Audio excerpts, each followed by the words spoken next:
Welcome to Rustbuster's installation guide for Chevy's 1973 to 1987 K10 and K20. Before we begin, if you're uncomfortable with any of the processes listed in this guide, we strongly suggest you seek the work of a professional. Ensure you have all the tools and utilities listed and that you're following all the manufacturer's safety precautions during use. Step 1. Disconnect your vehicle's battery and inspect for potential fire hazards such as leaking fuel lines and engine components. Prepare or remove these before starting. Finally, clear the work area of any safety hazards. Step 2. Lift up your vehicle. To release the leaf spring hanger and crossmember, remove the bolts with a 14mm socket and 15mm wrench. Cut out the rivets retaining the two brackets on the bottom of the frame. Then, remove the bolt retaining the crossmember. Step 3.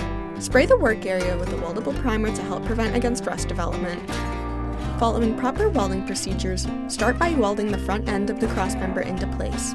To ensure a tight fit, screw in the two bolts on the end with a 15mm socket before welding the rest of the frame section into place.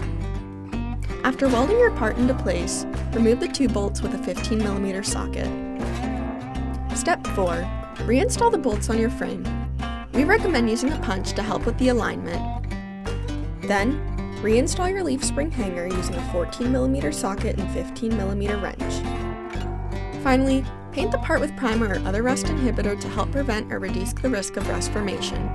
We recommend our Rustbuster Rust Converter and Primer Spray Paint. Then you're done!